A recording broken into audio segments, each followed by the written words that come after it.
Welcome to the Stoic Storyteller, your sanctuary for raw, unfiltered stories about the darker side of human nature. Here, we dive deep into the reality of life, the toxic relationships, the bitter betrayals, and the quiet, calculating art of absolute justice. My daughter learned she was legally dead the same night my mother was murdered. The woman using her name controlled an $80 million trust, and my sister had sold it to her family. At Mom's funeral, they expected my confession. I brought the girl they erased. My daughter discovered she was legally dead because a university asked for a background check. Was 19, impatient, brilliant, and already annoyed that the scholarship program required fingerprints. She came home holding the rejection email like it had insulted her personally. Apparently, I died in 2007. I looked up from the kitchen table. What? She dropped her laptop in front of me. The screen showed a state identity notice. MIA Rose Mercer. Date of birth, May 4, 2007. Status deceased. Death recorded, May 6, 2007. Had been eating cereal in my kitchen that morning. I assumed a clerical error. Our family had built an empire correcting clerical errors. Mercer Legacy Registry handled birth certificates, probate transfers, death records, guardianships, and private trust identities for wealthy families. My mother founded it. My sister Vanessa ran it. I had left 15 years earlier after deciding that no company should profit from grief, inheritance, and people too overwhelmed to read what they sign. I called Vanessa. She answered from a charity luncheon. "Send me the reference number," she said. "I'll have records fix it." "You sound unsurprised. We process millions of identities. One of them is my daughter. That does not make software less capable of error." She said it gently, the way older sisters speak when they want concern to sound like irrationality. Leaned across the table. "Ask her why someone used my social security number to open a trust account." I asked. Vanessa became silent. The background company had found an active private trust linked to this number. Beneficiary address, Holt House, Greenwich, Connecticut. Trust value, $82 million. The account holder's photograph showed a young woman with dark hair and gray eyes. Not my daughter's. Her name was also Rose Mercer. The second had a passport, driver's license, school transcript, medical history, and biometric profile. She was not using one stolen number. She was living inside my daughter's entire legal identity. Vanessa said, "Do not contact the Holt family." "Why? They are a registry client. My daughter is not a client record. She is also not dead. We can correct this discreetly." Left. Discreetly. Vanessa ended the call. 10 minutes later, my mother called. Had not spoken to me in 8 months. Our last argument ended when she said leaving the company did not make me moral, only absent. Her voice sounded weak. "Come to Mercer House tonight, alone. Do you know about the other?" "Yes." The word changed the room. "How long?" "Long enough to know Vanessa cannot fix it." Grabbed my wrist. I put the call on speaker. Said your daughter's identity was not stolen by a hacker. It was sold. "To whom?" "The Holts." "By Vanessa." A pause. "Yes." My daughter stood completely still. I asked why. My mother said, "Because a dead child owned more than a living one." What? Then the line crackled. Someone entered the room with her. Lowered her voice. "The original transfer is beneath the chapel floor. Do not trust the digital archive. Do not sign anything at the funeral." "What funeral?" She breathed once, then said mine. The call ended. I drove to Mercer House immediately. Police lights were already outside. My mother lay dead in her study, one hand wrapped around an empty poison vial. Detective Lena asked when I last spoke to her. Before I could answer, Vanessa entered behind her. My sister wore black, not office black, funeral black, as if she had dressed for the ending before anyone called. She pointed to the evidence bag. The vial carried my fingerprints. On its desk, investigators found a voice message recorded 30 minutes before death. My voice said, "If you don't tell the truth tonight, I swear I will make sure you never control this family again." The words were mine. I had said them 3 years earlier during an argument about a different secret. Someone had saved the recording, cut the date, and placed it beside my mother's body. Vanessa looked at me with tears already prepared. "What did you do?" The second contacted us before the police finished questioning me. Her message arrived through an encrypted account. "My name is MIA Holt. I think your daughter is the person they erased to create me." She attached a photograph of 2 infant bracelets. One read MIA Rose Mercer. The other read Baby Girl Holt. Both carried the same hospital identification number. I showed detective. She said not to reply. I replied, "Where are you?" The girl sent a video call request, sat beside me when I answered. The young woman on screen resembled neither of us. She had expensive hair, a guarded expression, and a room behind her large enough to be a hotel suite. "My legal name is Rose Mercer," she said. "My family calls me Holt." Looked at me. Of course there are two names. Explained that her parents told her she was born through a private surrogacy arrangement and later adopted into the Holt family. At 16, she learned the adoption record was false. Her biological mother had died after delivery. Her birth identity came from a Mercer child who supposedly died 2 days after birth. "My father said your family created a replacement identity because the Holt Trust required a bloodline heir," said. "The Holt fortune came from rail, shipping, and defense contracts. Its controlling trust transferred only to a living female descendant named in the founder's line. The original Holt baby had been born with catastrophic injuries and died within hours. Without a surviving daughter, $82 million passed to a charitable foundation. With one, it remained under family control. My sister found them a daughter on paper. My daughter asked, 'Did you know I was alive?' Flinched.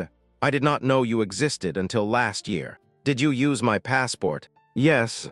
'Go to school with my number?' 'Yes.' 'Vote?' 'No, I'm not 21. The detail was absurd enough to make laugh once, sharply. Continued. She had tried to correct the records privately. Her father threatened to expose her as an identity thief and remove her access to the trust. Vanessa said the real had no claim because she had been raised under another registry branch. 'What branch?' I asked. Looked confused. 'Rose Vale. That was my daughter's everyday name. After leaving Mercer Legacy, I changed our surname to Vale, my late husband's name. So original birth certificate remained Mercer because Vanessa insisted the trust paperwork could not be amended until probate closed. Probate had never closed. My daughter had lived 19 years under a social identity. Built on a birth record my family secretly marked dead. Said contacted her 3 weeks earlier. My mother promised to expose the transfer at the next family gathering. Then she changed her mind. She said the truth would destroy both of us unless she controlled the order. Even repentance required her to direct the room. I asked whether had the original transfer. No, I have a copy of the buyer's agreement. The screen froze. A man entered behind her. Turned. The video ended. A message arrived. Do not come to Holt House. Vanessa KNOWS we spoke. Pace the kitchen. She has my life. She was a child when they gave it to her. She still has it. Both facts stood between us. Police arrived at my apartment with a search warrant. They found digital copies of medication schedule on my laptop and a deleted article titled How to Make Poison Look Like Heart Failure. I had never opened it. Vanessa's company managed our family cloud account. Detective looked uncomfortable, while officers my computer. The prosecutor ordered me not to leave the county. Then Vanessa filed an emergency petition, claiming the murder investigation made me unfit to protect legal interests. Not physical custody. Was 19. Identity guardianship. Mercer Legacy maintained a private process for adults whose documentation was compromised. A registry guardian could control travel, financial accounts, medical decisions, and civil filings until identity resolution. Vanessa requested appointment over my daughter. The company that killed her record wanted legal control while pretending to restore it. At midnight's bank account froze. Her phone service canceled. Her university admission pending identity verification. A living person can disappear without being moved. First they took her birth, then they took every door that required it. The autopsy found aconitine in my mother's blood. The poison came from monkshood growing in Mercer House's winter garden. Collected rare medicinal plants, and liked telling guests that beauty became dangerous only when someone understood dosage. My fingerprints were on the glass dropper beside her body. I had used it years earlier to treat a rose cutting under her supervision. Vanessa had kept the object. The study camera showed me entering at 9:14 p.m. I arrived at 9:41. The woman in the footage wore my coat, height, and face. Mercer Legacy specialized in biometric reconstruction for clients whose heirs could no longer travel. Vanessa called it continuity authentication. The technology could make a dead grandmother approve a trust. It could make me enter a murder room. Detectives saw the frame interpolation around my left hand. The prosecutor called it compression. Vanessa arrived with my mother's funeral plan, had scheduled her own memorial months earlier at Mercer Chapel. The service would include the reading of her final will and a family identity reconciliation. My sister said the funeral could not wait because international trustees were already traveling. Mom told me not to sign anything there. Vanessa's expression changed. "You spoke to her." "I told police." "She recovered." "Then they know you were angry." I asked what identity reconciliation meant. Vanessa said planned to merge duplicate family records, including merge. Correct. Which girl disappears? No one. A registry cannot hold two living adults under one birth identity. One person would retain the original. The other would receive an amended identity marked as derivative. The trust followed the original. Vanessa intended to keep it. Would become a correction, a footnote to her own birth. The funeral also triggered company shares. Vanessa inherited 40% if she completed the reconciliation before burial. If the family registry remained disputed, the shares entered public receivership. My sister had one reason to preserve the fraud, and another to make me the murderer. Detectives searched the chapel floor under warrant. The boards had been replaced that morning. The original transfer was gone. Cemetery staff said Vanessa ordered an emergency repair after a pipe leak. There had been no leak. At home, found a childhood photograph of holding her on the chapel steps. In the corner, beneath a loose stone, my mother had drawn a small red circle. We returned at night through the old music room passage. The chapel smelled of cut lilies and new varnish. Beneath the circled stone, we found a brass key and a tiny cassette recorder. A voice began, "If is hearing this, I failed to survive my own correction." My mother had always spoken, as though she were editing a contract. She described the Holt transfer.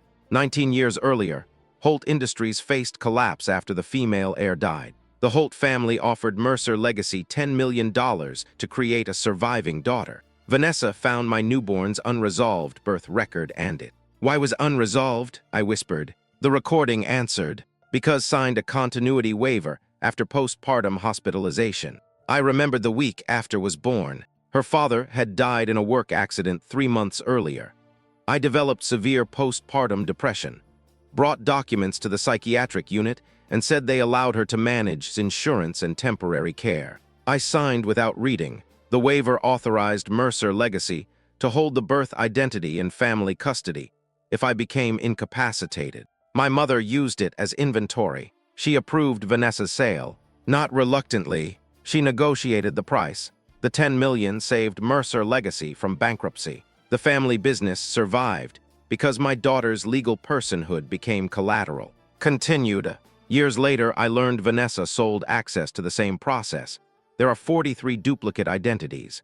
Covered her mouths. The scandal was not one stolen name. It was a market. Then the tape recorded footsteps. Said, "Vanessa is here." My sister's voice entered. "You called."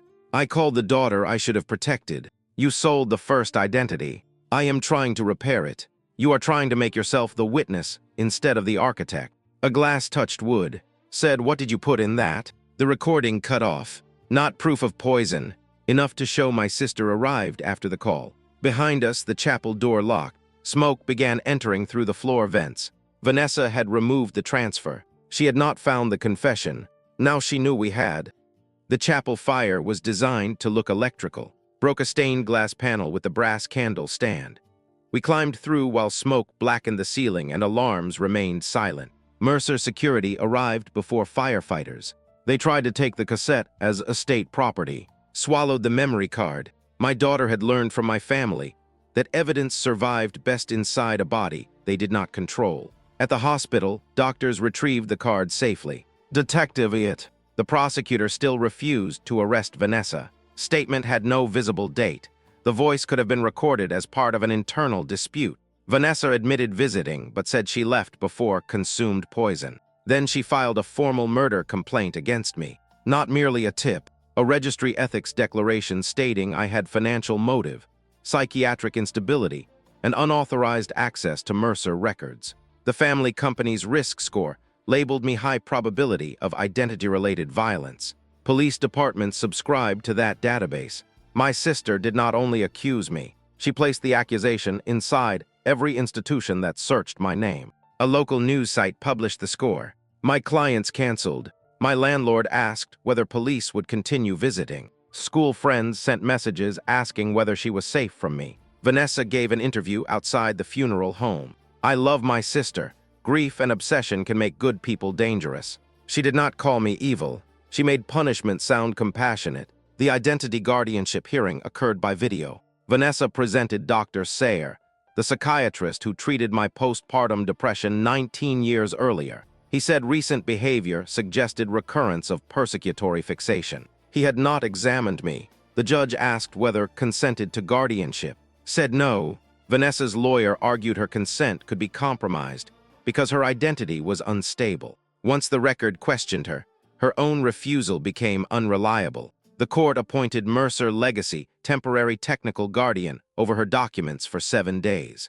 Physical freedom remained. Everything else passed through Vanessa. Passport, bank access, university enrollment, medical insurance. The hearing ended at noon. At 12:03, Mercer canceled health coverage. At 12:05, Vanessa called. Give me the cassette and I will restore everything. Took the phone.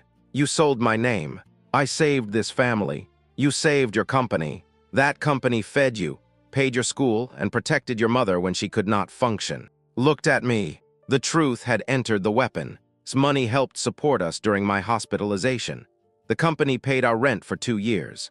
My daughter's stolen identity financed part of her own childhood. Vanessa continued, Holt will lose her home, education, and legal existence if you force an immediate correction. Said I know. The answer stopped my sister. She expected anger to simplify the other girl. My daughter asked for safety. Vanessa said the Holts had moved her to a private clinic after the video call.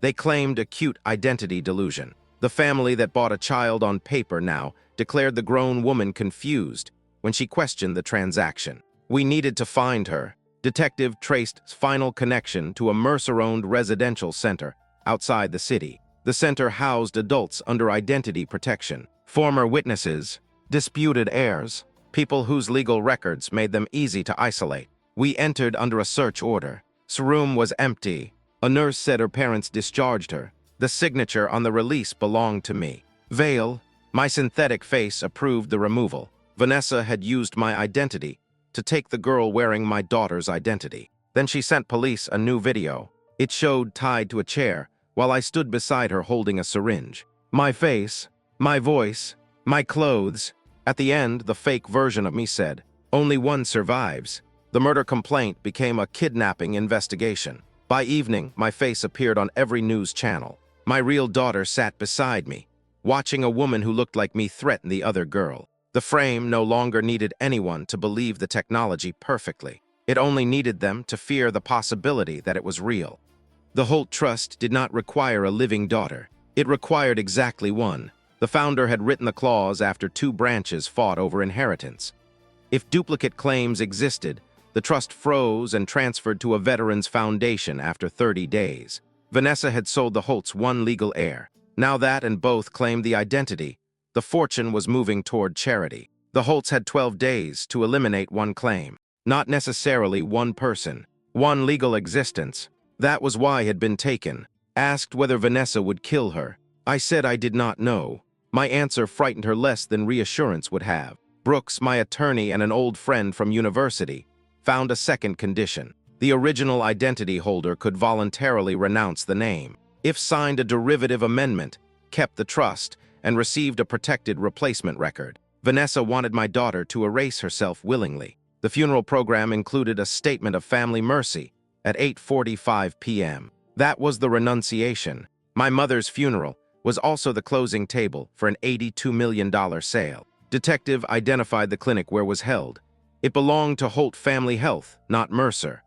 A private judge had sealed access based on alleged kidnapping risk from me. His father, Malcolm Holt, agreed to meet. He arrived at a private club with 2 lawyers and no visible security. He looked like a man accustomed to buying certainty. I did not purchase your daughter, he said. What did you purchase? A lawful identity solution arranged by your family. For a baby who died, for my living child, was not his biological daughter. She had been adopted from Eastern Europe at 6 months. The Holt Trust rejected adoption. Vanessa offered a bloodline identity in exchange for money and future registry contracts. The original Holt infant's death created the need. My daughter's birth created the product. Became the user. Malcolm said he loved her. I believed him. He still treated my child's identity as a legitimate asset. Where is safe? She asked for help. She is frightened by partial information. She knows the truth. Truth is not always therapeutic. The phrase could have come from Vanessa. Malcolm offered a settlement, renounced the original identity, retained the trust. Mercer charges against me disappeared because the deepfake evidence would be reassessed. My daughter received $5 million and a new birth record with the correct date, parentage, and surname. A person returned through compensation. What happens to Vanessa? She becomes chair. What happens to Smurder? He looked toward the club window. That is not part of our transaction. Of course. I asked whether he ordered confinement. I authorized treatment. Did you authorize the fake kidnapping video? No. His surprise seemed real. Vanessa had escalated beyond the buyer. The seller now controlled both families. Malcolm said carried a small analog camera because she distrusted digital records. If she recorded the removal, the footage might remain in her childhood music box at Holt House. He wanted us to retrieve it without police. Why help? Because Vanessa had threatened to expose publicly as a foreign adoptee using a stolen American identity. The trust would freeze anyway. Malcolm needed leverage. Even cooperation came through self-interest. Insisted on going. At Holt House, we entered through a garden door Malcolm left unlocked. The music box sat in its bedroom. Inside was a miniature film cartridge. The footage showed Vanessa entering the clinic. No synthetic face. No disguise. My sister told the two could not coexist. Said she would surrender the trust if kept the identity. Vanessa answered, "The trust paid for you. I'm not asking for it. You don't understand. If the Holt claim collapses, every transaction linked to Mercer's duplicate registry becomes discoverable." Freedom threatened 43 sales. Vanessa injected her. Then Malcolm's wife entered. Will it hurt her?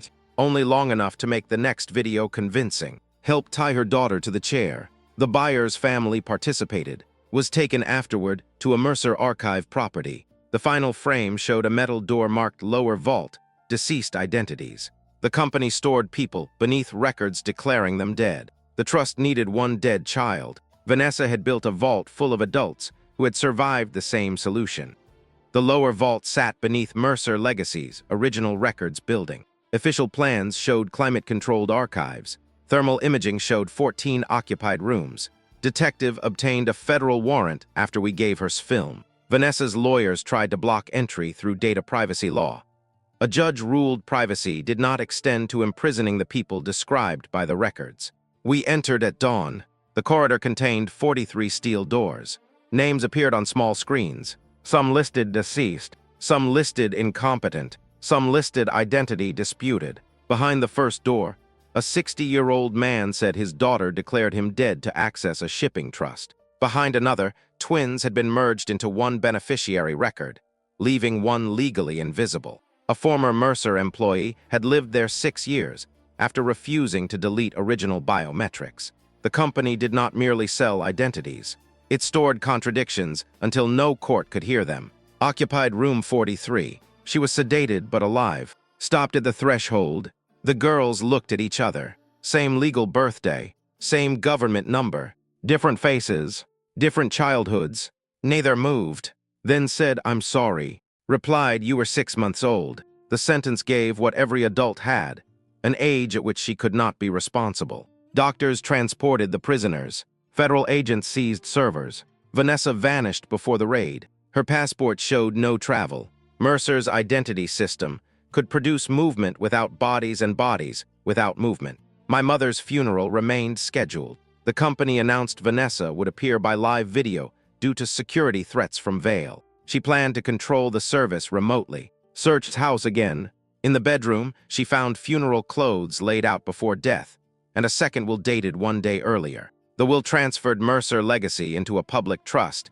If any duplicate identity holder appeared at its funeral and spoke their original name. My mother had designed a trigger. Not for me, for the people in the vault. Vanessa needed to prevent them attending. The raid freed the witnesses, but most were medically fragile, frightened, and legally uncertain. The funeral became the only place where their names could destroy the company's private ownership. Had created an exposure plan after decades of crime. She still made victims perform the final act. Asked whether she wanted to attend. Said no. Then she asked what happened if no one did. Vanessa inherits, I said. Closed her eyes.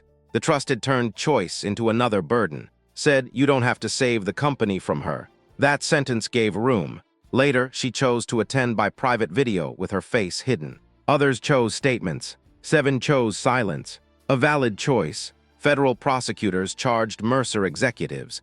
But without Vanessa, the murder case remained incomplete. Discovered that the poison in blood came from a bottle signed out by our cousin Andrew, head of estate security. He was found dead that afternoon inside a records elevator. A note in his pocket confessed to killing and framing me under Vanessa's orders. The handwriting looked like his. The words used legal phrases Andrew never used. His death conveniently absorbed the final act. Autopsy showed strangulation before the elevator fall. Vanessa had murdered the witness prepared to confess. Or someone wanted us to think she had. Woke fully that evening and asked to see the fake kidnapping video. She watched my synthetic face, then said that is Vanessa's work. How do you know? Her models blink less.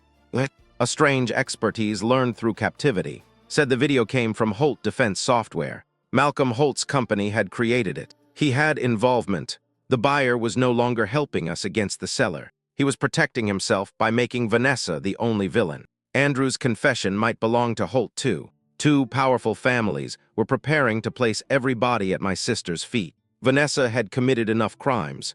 That did not mean she committed all of them. Justice became harder when the obvious villain was useful to other guilty people.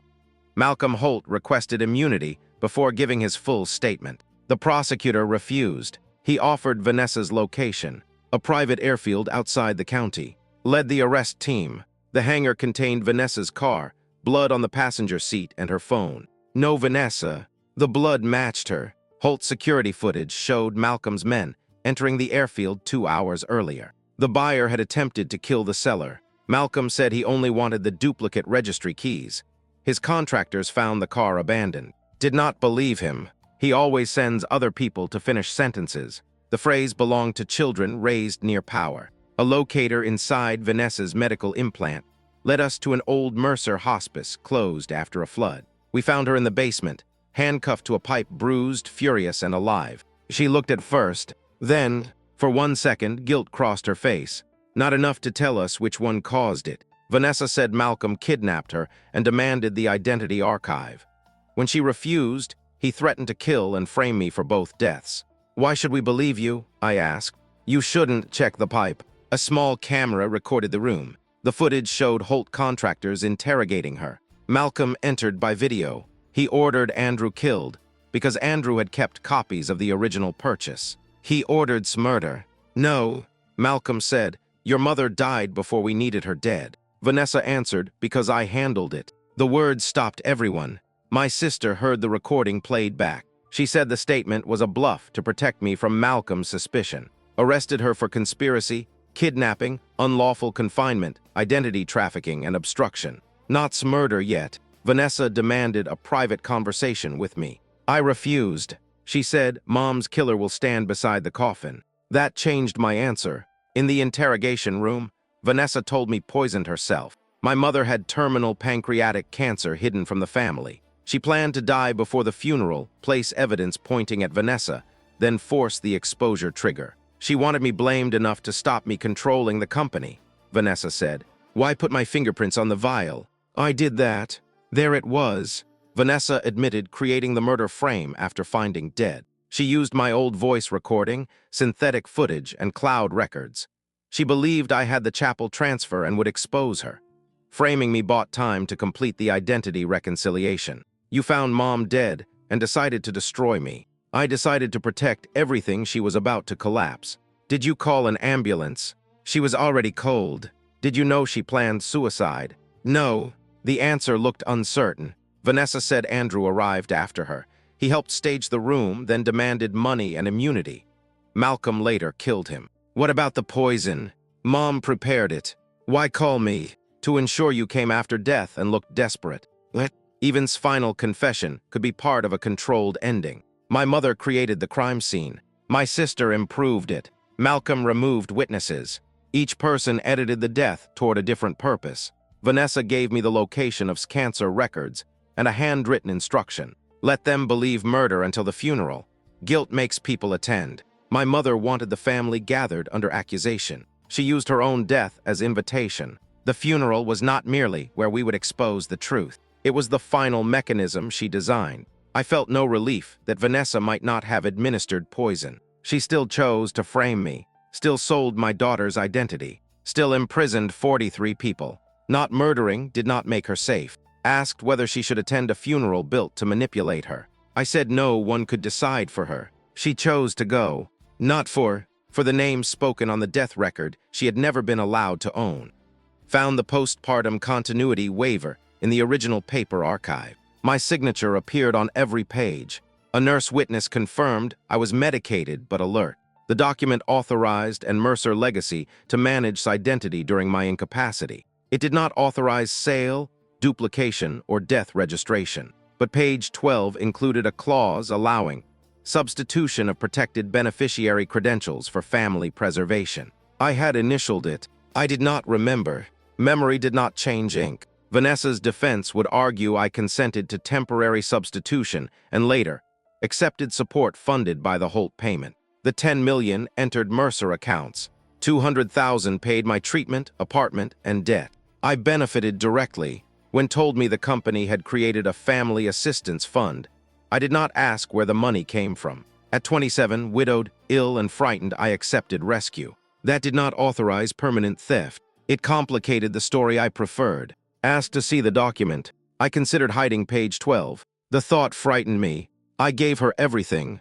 You signed this? Yes. Did you know what substitution meant? No.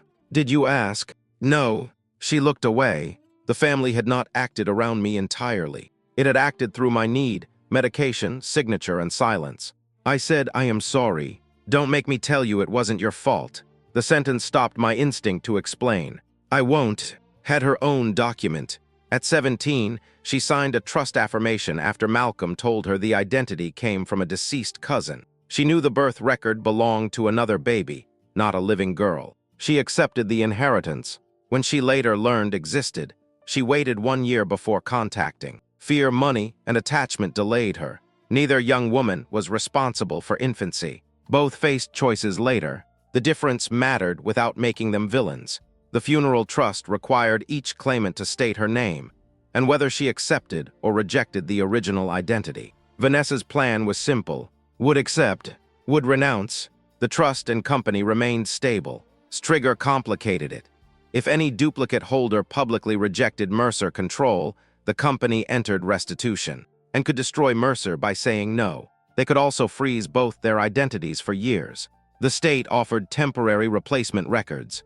New numbers, new passports, new names if desired. Hated the idea. Why should I become new because they stole the old? Said, why should I lose the only name I've had? The conflict had no clean answer. We met with an independent identity judge. She proposed a dual historical correction. Would be recognized as the original holder. Records would be amended from birth under a new legal identity, retaining her education and medical history. The Holt Trust would likely collapse. Said she could live without the money. Malcolm could not. He filed an emergency action, declaring his daughter incompetent to surrender the trust. The man who purchased her identity now argued she lacked capacity to return it. The judge scheduled the hearing at the funeral because all trustees would be present. Again, the memorial became court. Asked whether I wanted her to keep the Mercer name. No. The answer came honestly. I want the record to show what happened. Your name is yours. She said she might keep Vale. Said she wanted Holt, not Mercer. For the first time, the solution began to look less like deciding who won the stolen name, and more like returning choice to both. That threatened every adult whose wealth depended on one identity remaining contested. Sfinal will left me $1. She left Vanessa nothing directly. She left Mercer Legacy to the restored identity holder known at birth as Rose Mercer. My daughter, the company that sold her now belonged to her if she reclaimed the name. My mother's repentance was another inheritance trap. Accept the identity and own the criminal institution. Reject it, and the company entered public trust. Vanessa's lawyers argued. Claim proved financial motive for murder. The will made my daughter collateral in both the company and my defense. Read the document twice, then said she still thought money could choose what the truth meant. Yes, included a letter. I used your identity to save a company that I believed protected families. I later learned that anything requiring a child's legal death to survive deserved to end. I leave you control so you may decide. The letter sounded humble until the final sentence. She still assigned the decision, asked whether refusing made her responsible for employees losing jobs. The receiver said core services could continue under public administration. Executive positions and private registry contracts would end. No catastrophe, only loss of family control. Vanessa had spent years making those concepts sound identical. At the pre-funeral hearing, Malcolm Holt presented a psychiatrist who said's willingness to surrender $82 million indicated identity trauma and impaired judgment. Left, if I wanted the money, would that prove competence? The doctor hesitated. Desire aligned with wealth looked healthy. Refusal looked pathological. The judge, the incompetency petition pending testimony. Malcolm's lawyers then claimed background failure resulted from a voluntary family privacy arrangement, not fraud. They displayed my signed waiver. The public story shifted. Maybe I had sold the identity myself. News sites called me the mother who forgot the contract. Vanessa did not correct them. From detention, she released a statement saying she had always acted with family authorization. She was preparing to turn my impaired consent into shared intent. I visited her. The glass between us made her expression cleaner. Did you know I was medicated? Yes. Did Mom? She selected the appointment time. Did you understand I thought it was temporary care? You understood nothing. That was the point. The honesty arrived because contempt had replaced strategy. Why? Her father was dead. You were hospitalized. The birth certificate remained unfiled. She was available. Available? My sister had looked at my newborn and seen an unused credential. Did you ever love her? I paid for her school. With the sale money, I made sure you both survived. Care used as invoice. Vanessa said became sentimental after cancer diagnosis. She wanted public confession but refused to accept prison while alive. So she killed herself and assigned the consequences to us. Yes, for once we agreed. I asked who created the fake kidnapping video. Malcolm, who killed Andrew. Malcolm, who killed. Who framed me. I did. Who sold. Vanessa looked directly at me. We did. The plural was partly manipulation. Approved. Vanessa negotiated. I signed without understanding. Grant, there was no grant here, different family.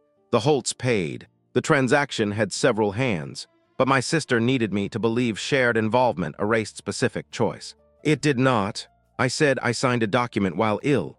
You selected a child and sold her. Will the jury hear the difference? Yes. Will. She already has. Vanessa's confidence changed. She had expected me to protect my daughter from my guilt by hiding it. Transparency removed one more tool. Before I left, Vanessa said the funeral would fail if Malcolm had embedded a kill switch in the Holt feed. What does it destroy? Every duplicate registry key. That helps us. It also deletes the medical identities of 43 people. They become legally dead again. The buyer had tied exposure to the erasure of victims. At the funeral, we would need to release the truth without triggering the system designed to punish them for speaking. Andrew Mercer was not dead. The body in the elevator carried his dental records, work badge, and wedding ring. DNA belonged to an unrelated man. Another legal substitution. Andrew had helped build the vault. He knew how to use the system on himself. Detective found him at a rural motel under the name Samuel Reed. He surrendered after learning federal agents had identified the body. The dead man was an undocumented maintenance worker named. Andrew found him unconscious after a workplace accident and decided the injury could solve two problems. He moved into the elevator, altered the records, and disappeared. Died without medical help. Andrew had not strangled him. The injury did. He still chose concealment over rescue. The family method again. Andrew said Malcolm ordered evidence destroyed but did not kill her. Vanessa ordered him to stage the murder scene and later planned to blame him. He created the confession note before fleeing. then used as his body. Why not go to police? Asked. Because every system checked Mercer records. A valid fear, an unforgivable answer to what he did next. Andrew knew the Holt kill switch. The duplicate identities were stored in 3 independent ledgers. Malcolm controlled one. Vanessa controlled one. His funeral key controlled the third. If any 2 opened together, the records transferred to public custody. If one attempted deletion alone, the others preserved the data. Malcolm's threat was a bluff unless Vanessa cooperated. Vanessa claimed she wanted restitution. Her ledger key remained hidden. Andrew said she placed it inside's coffin necklace. My mother would wear the key into burial. The funeral home had already prepared her body. I asked for access. The estate lawyer refused because I was a murder suspect. Requested access as named heir. Pending identity resolution. Requested as trust claimant. By Holt Council, the dead body remained controlled by the institutions built from stolen records. We needed its necklace before the service. Discovered a clause in the funeral contract, allowing one maternal descendant to verify personal effects. And I entered the preparation room under supervision. Lay in an open coffin, skin made peaceful by people she paid. Around her neck hung a black pearl. The ledger key was hidden inside. A funeral director watched every movement. Leaned over the coffin. Did you know me? His face answered nothing. My daughter removed the pearl. The director objected. She showed the will naming her heir. For 1 second, the same inheritance trap created access. We the key and returned the necklace. No theft, no secret pocket, a documented act. The difference mattered. As we left, noticed needle marks behind Sear. The autopsy report mentioned none. Reopened the body examination. A second toxin appeared.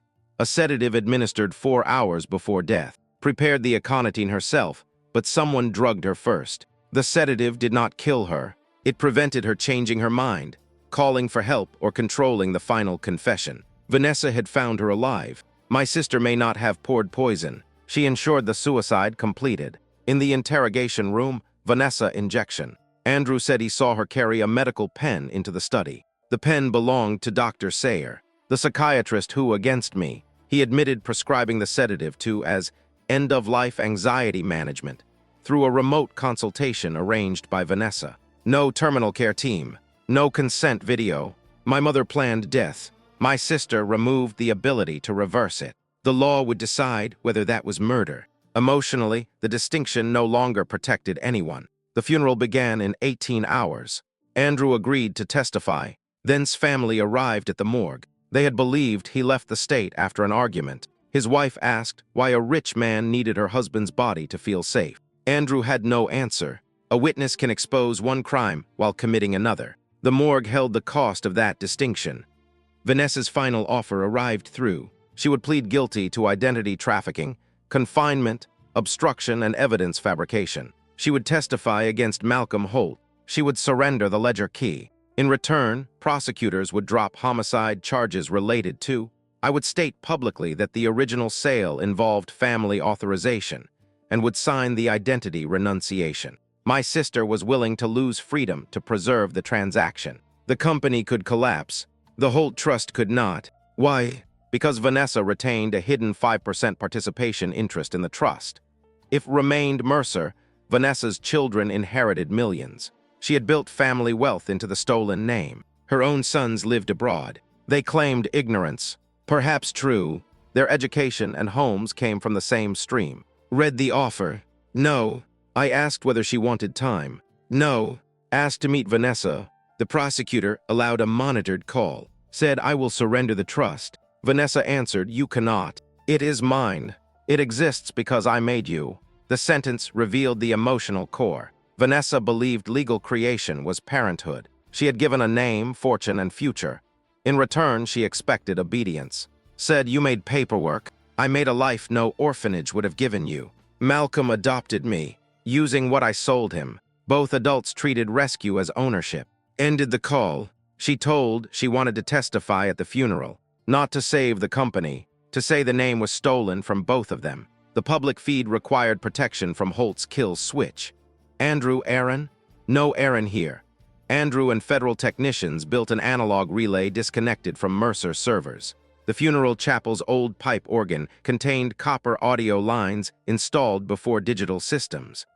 Loved analog mechanisms because she distrusted vendors. Her distrust gave us a route. We would play the evidence through the organ amplifier and broadcast independently. Chose which portions of its recording became public. She removed the part naming my postpartum diagnosis, not because she was ashamed of me, because my medical history was not required to prove the sale. A child protected a parent's privacy without hiding the crime. I asked whether that made her responsible for me. No, I'm choosing what is relevant. The distinction humbled me. Vanessa's lawyers requested the funeral be closed due to security. The court ordered public access because the will trigger involved public identity statements.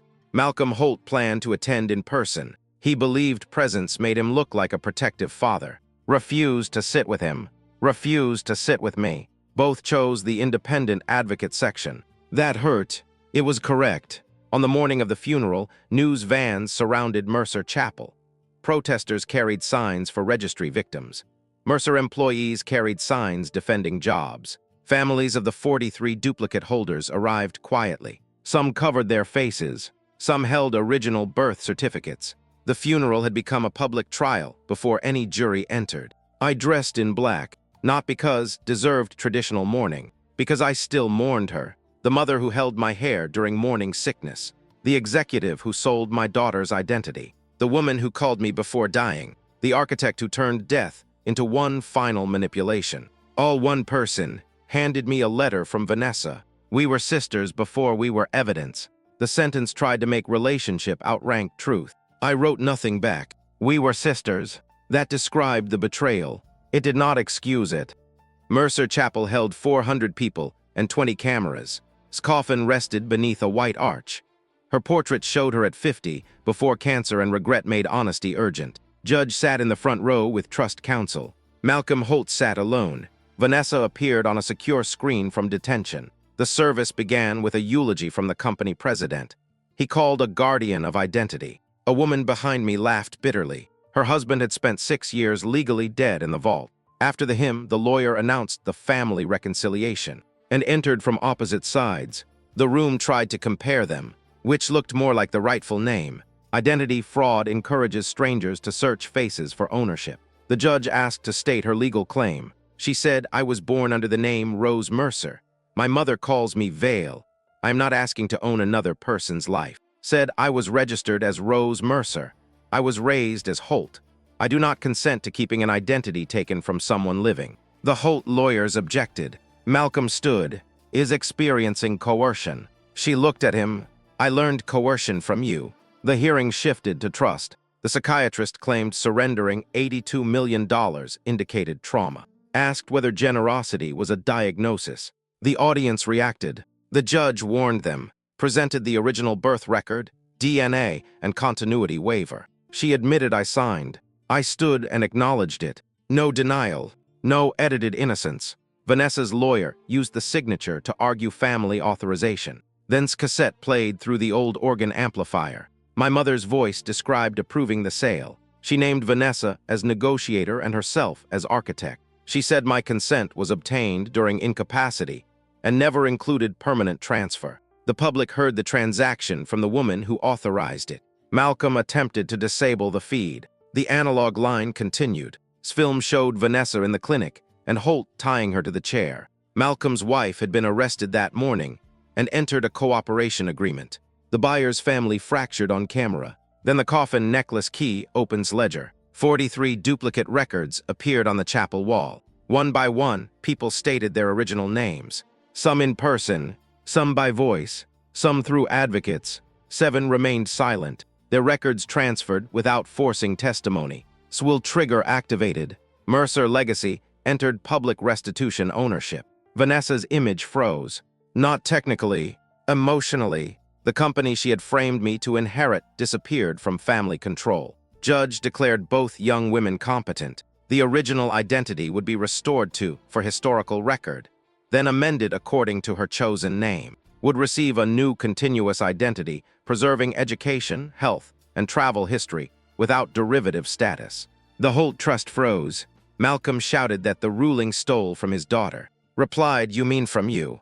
Then the private guardianship petition appeared. Vanessa had filed it before death, requesting authority over and if either suffered identity trauma. Swill named the funeral judge as emergency decision maker. The hearing was also a custody proceeding over 2 adults. Judge rejected the petition from the bench. No person becomes incompetent because a powerful family dislikes her choice. The sentence traveled through the chapel. For once, law did not turn confusion into ownership. Then the prosecutor entered. He announced new charges against Vanessa for aiding death and against Malcolm for Andrew's attempted murder. Death conspiracy, kidnapping, and synthetic evidence. Vanessa said, "Killed Mom."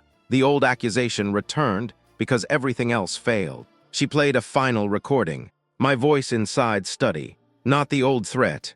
A recent conversation. Maybe death is the only way you stop controlling us. I had said it 3 months earlier. The chapel turned toward me. My sister had saved one authentic sentence for the moment synthetic evidence became useless. The recording was real, and I had argued after I learned she contacted. I accused her of planning another controlled reveal. She said the family needed her to manage consequences. I answered, maybe death is the only way you stop controlling us. The sentence sounded like motive, because anger rarely includes its context. Vanessa's lawyer asked the prosecutor to arrest me during the funeral. Detective approached the front. I held out my hands. Then she walked past me. She arrested Dr. Sayer. The psychiatrist had entered the chapel under a visitor credential. His phone, connected to the coffin's medical sensor minutes earlier, had hidden a continuous glucose-style monitor beneath her funeral dress. The device recorded medication delivery before death. Sayer's prescription pen serial number matched the sedative injection. He said Vanessa instructed him. Vanessa said requested it. The dispute would go to trial. My threatening sentence remained evidence of anger, not poison. I asked the organ technician to play the full conversation. Advised against it. The full file included admissions that could damage me professionally and personally. I played it. Accused me of abandoning the company after accepting its support. I admitted I stopped investigating because I feared losing money and family access. She said Vanessa sold the identity. I said gave permission. She said I signed the waiver. I said I was ill. She answered, ill people can still make consequential choices.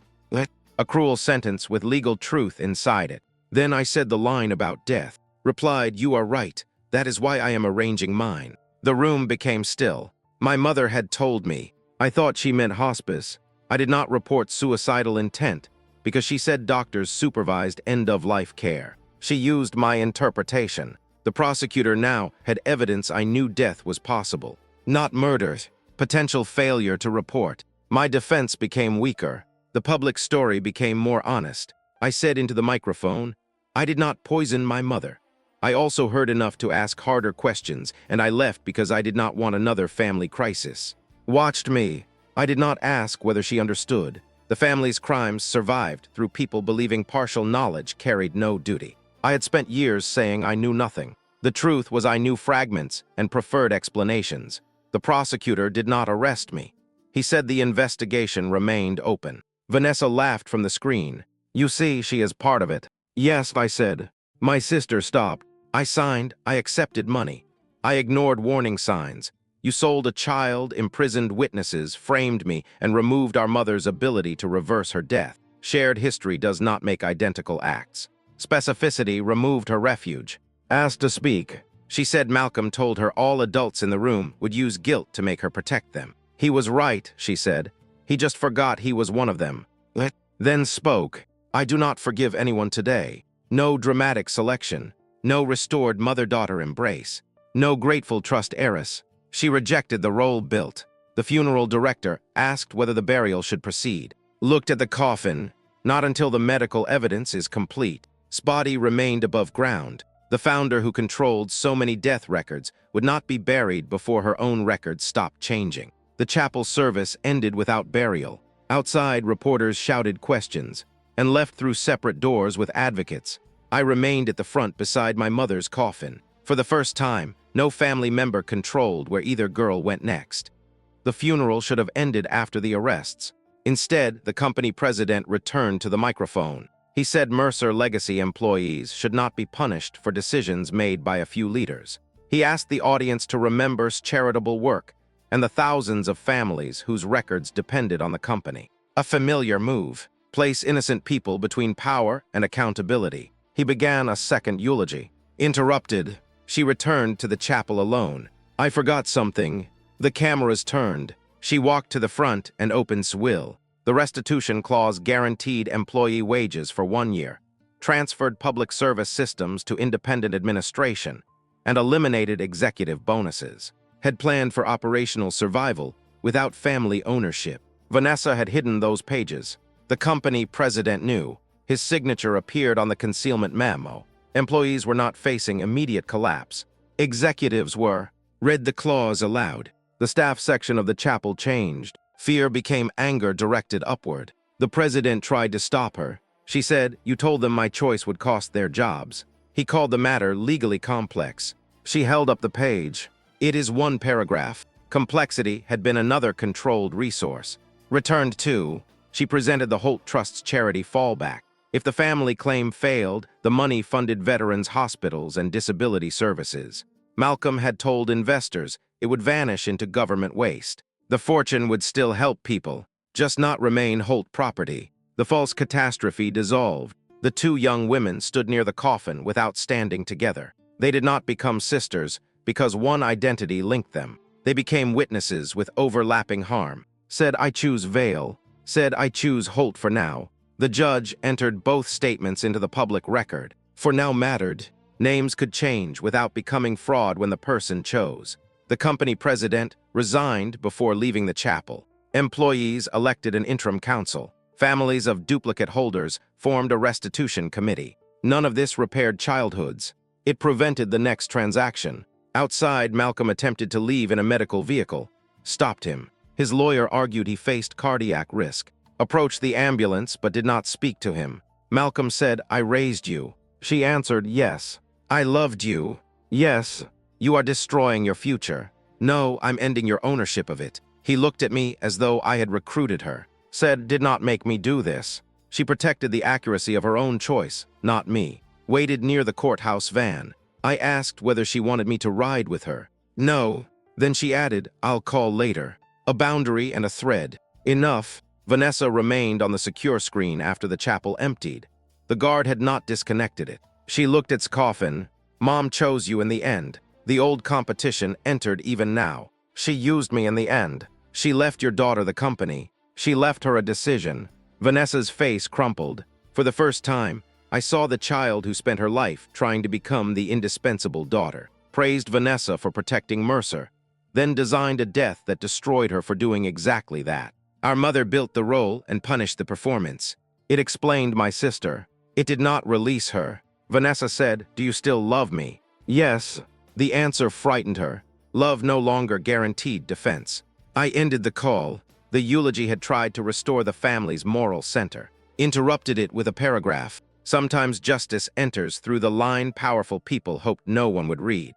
Against Malcolm, Vanessa, and the Holt trustees. She also against herself. At 17, she learned the identity might belong to a living person. She accepted 2 trust distributions afterward and signed a declaration stating no competing claimant existed. Her lawyers advised her to say she believed was a fraud. She refused. "I was afraid of losing my life," she said. "I let that fear become someone else's disappearance." The prosecutor offered immunity because she had been a minor during most of the scheme and later cooperated. Accepted restitution obligations instead. She returned property purchased directly from the trust after learning the truth. Not every dress, not every meal. Accountability did not require pretending her entire childhood was stolen luxury. Attended 1 day of testimony. The girls met afterward in a courthouse room. I waited outside. They told me only what they chose. Apologized. Said she was not ready to forgive. Said she did not need forgiveness to tell the truth. Then they discussed practical problems. Medical records, vaccination history, school transcripts, genetic risks, the intimate debris of one shared identity. Childhood allergies had been added to national record. Blood type appeared on hospital chart. Both had received treatment based on mixed data. Identity theft had entered their bodies through medicine. Independent teams separated the histories. The process took months. During it, suffered appendicitis. The hospital system initially refused surgery because her record showed a previous appendectomy performed on. The fraud nearly harmed her after exposure. A doctor accepted the court correction and operated. Recovered, she said, they stole my name, and it almost stole my appendix. Dark humor returned before trust. Visited once with flowers. Allowed 10 minutes. No instant bond. No dramatic hatred. Two people learning whether contact helped. Malcolm's defense called ungrateful. She answered, gratitude is not permanent consent. The sentence appeared in newspapers. Vanessa's trial began separately. She admitted the sale but claimed designed it. She said confinement protected duplicate holders from violent claimants and media exposure. Former vault residents about restraints, medication, and threats. Andrew about staging's room and substituting's body. Wife last, she did not discuss corporate structure. She described waiting for a man who never came home. The jury understood identity, fraud as absence inside ordinary lives. Vanessa was convicted of trafficking in identities, kidnapping, unlawful confinement, evidence fabrication, obstruction, conspiracy, and aiding's death. The homicide count depended on whether sedation caused or accelerated death. Medical experts disagreed. The jury convicted her of manslaughter, not murder. Malcolm was convicted of kidnapping, conspiracy, financial fraud, obstruction, and involvement in Andrew's attempted killing, and death. Received a reduced sentence for cooperation. Dr. Sayer lost his license and went to prison. Andrew pleaded guilty to obstruction, unlawful imprisonment, identity fraud, and negligent homicide in death. I was not charged over suicide warning. The prosecutor concluded I lacked specific knowledge of the plan. My professional board still sanctioned me for financial negligence and failure to report registry concerns years earlier. Being framed did not erase the parts that belonged to me. The other told the truth, not to give my daughter back a perfect identity, to separate two lives that adults had fused for profit. Left one recording unopened until after verdicts.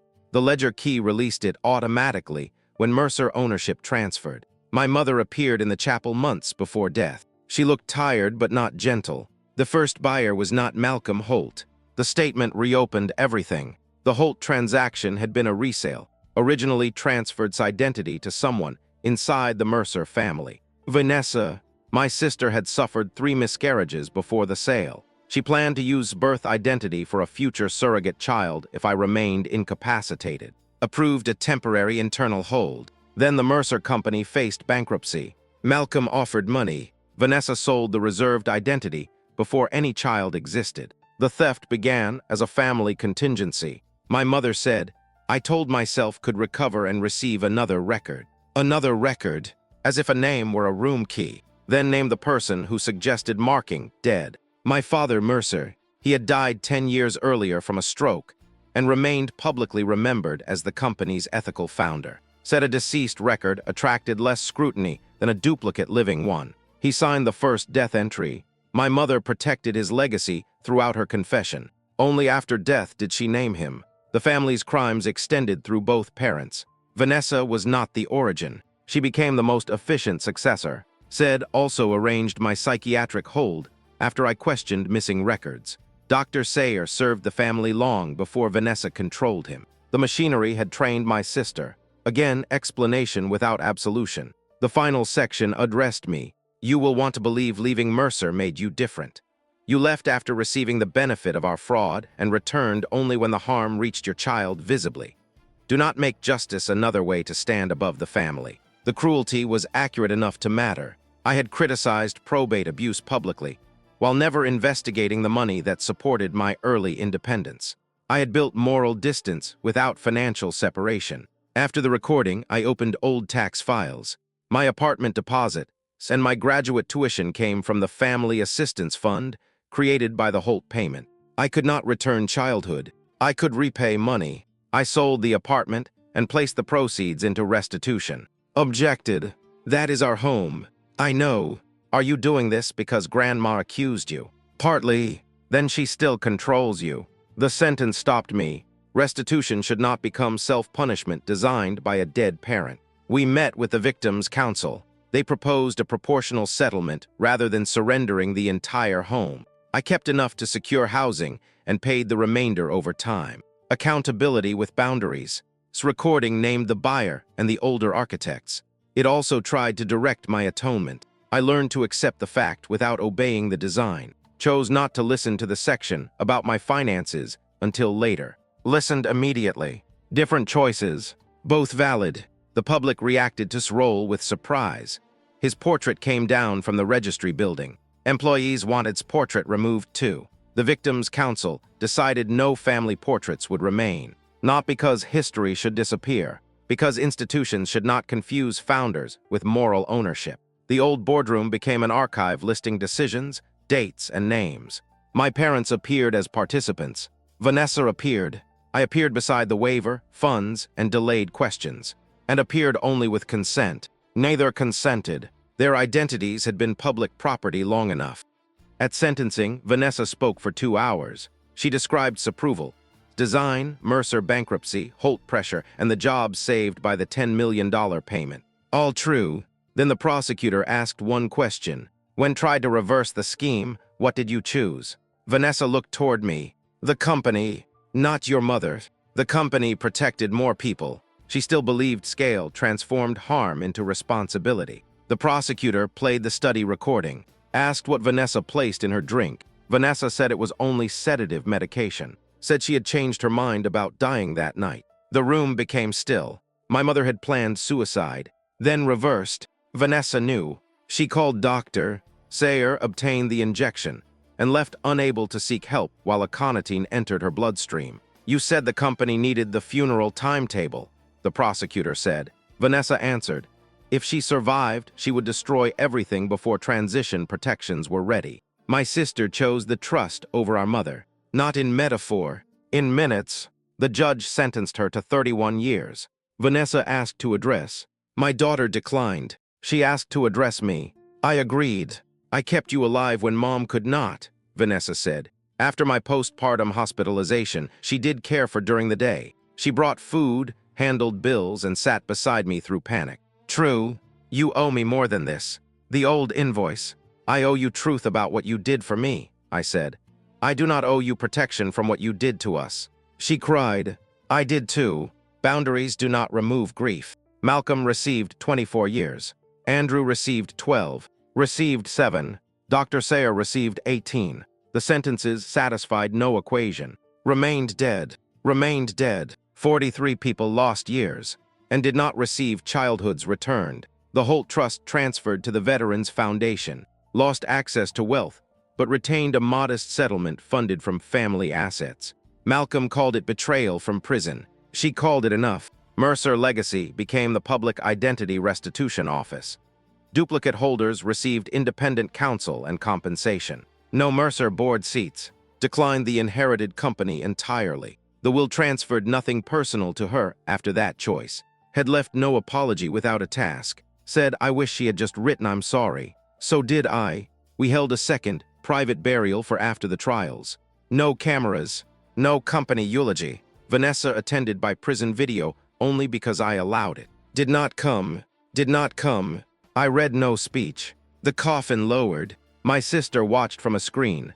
When soil struck the lid, she whispered, she loved you more. I answered, she used us differently. The old competition lost its winner. After burial, I turned off the screen. Vanessa remained my sister. Relationship became letters twice a year. No money, no legal help, no promises about forgiveness. She chose the trust over our mother. I chose not to make her crime the only fact in my memory. That was not absolution.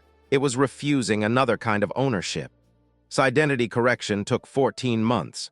Every institution wanted a different proof. The university required a court order. The bank required biometrics.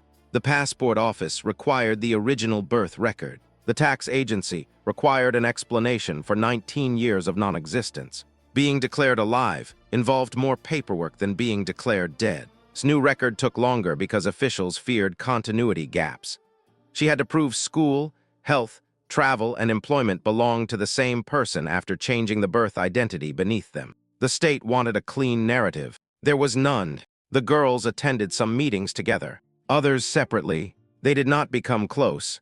They did not become enemies. One said, people keep waiting for us to hug. Replied, or fight. They chose coffee. Justice returned records. Not childhood, still missed university orientation. She enrolled the following year, lost admission to a graduate program because the institution questioned her credentials. After legal intervention, it reinstated her. Every correction created another place the fraud had entered. Medical databases, insurance histories, vaccinations, academic plagiarism systems, airline security. The stolen identity had become infrastructure. The restitution office hired teams to repair consequences, not merely documents. I worked there under supervision after my professional suspension ended. No executive title, no family authority. I reviewed financial harm and reported to a board led by former duplicate holders. The first time someone overruled me, I felt defensive, then grateful.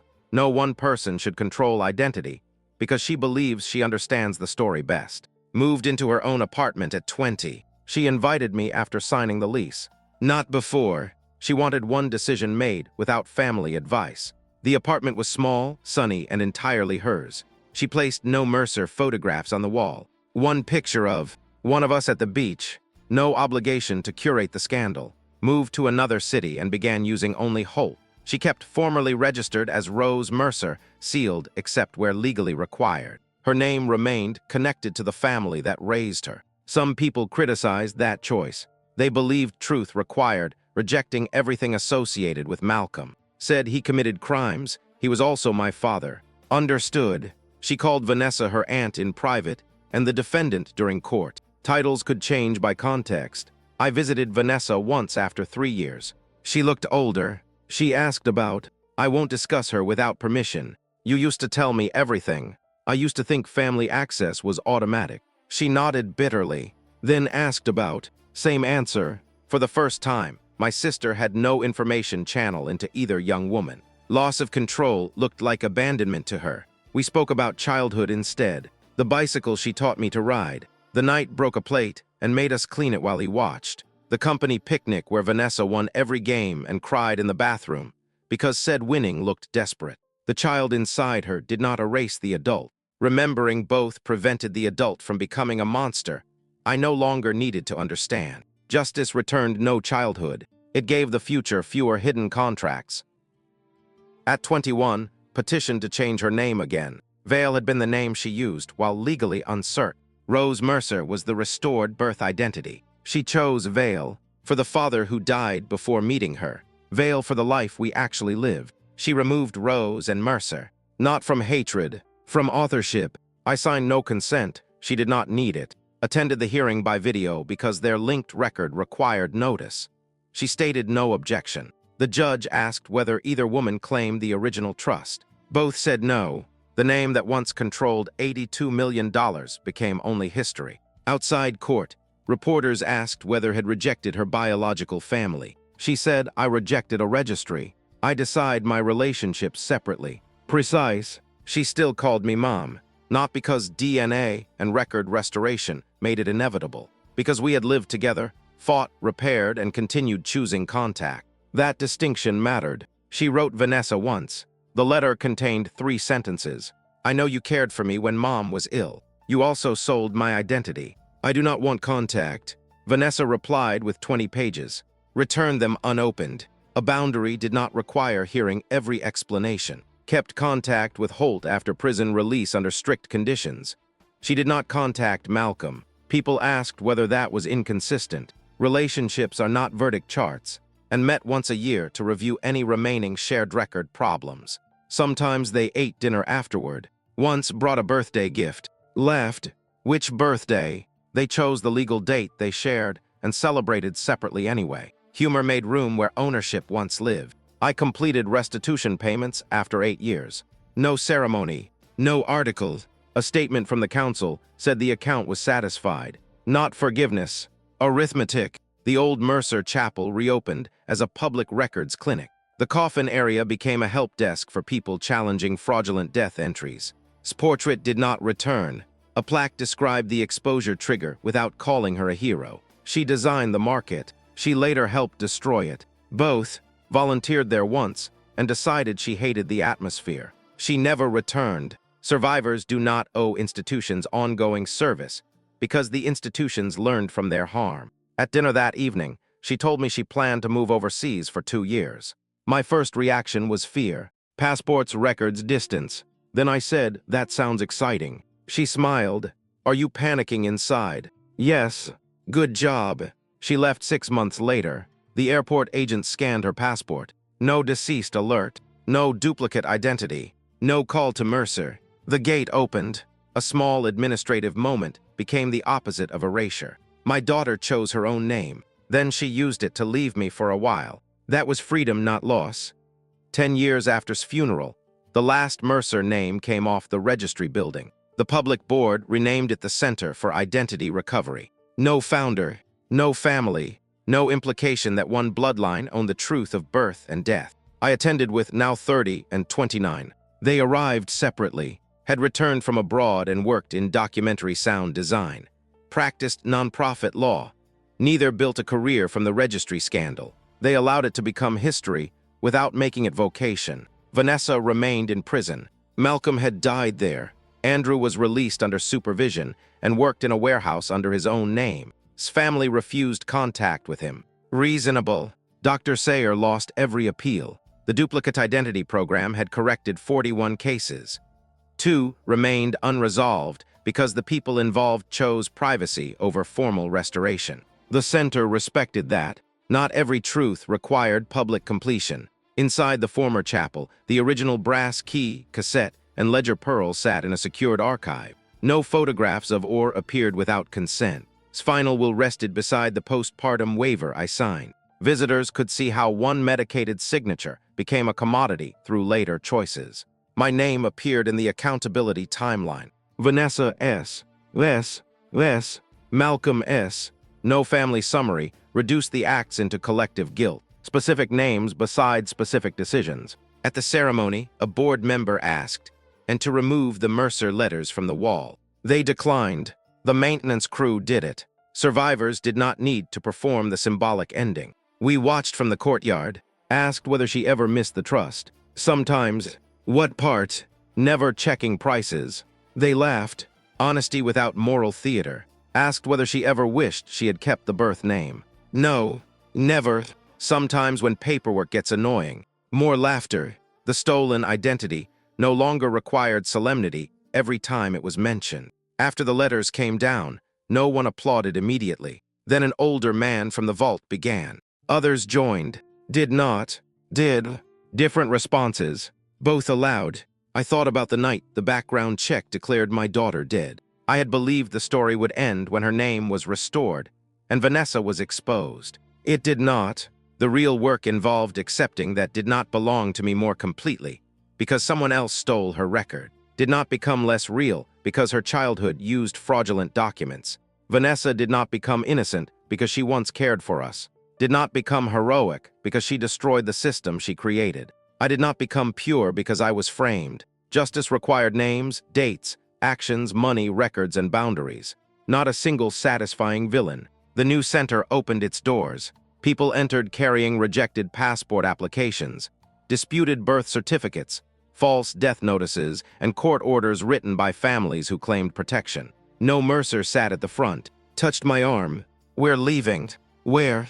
Lunch. Joined us. Not as sisters. Not as rivals. As 2 women who happened to share a stolen line in a database and chose, today, to eat together. Outside, the old family letters lay on the maintenance truck. Mercer, the registry lost our family name. The people inside kept theirs.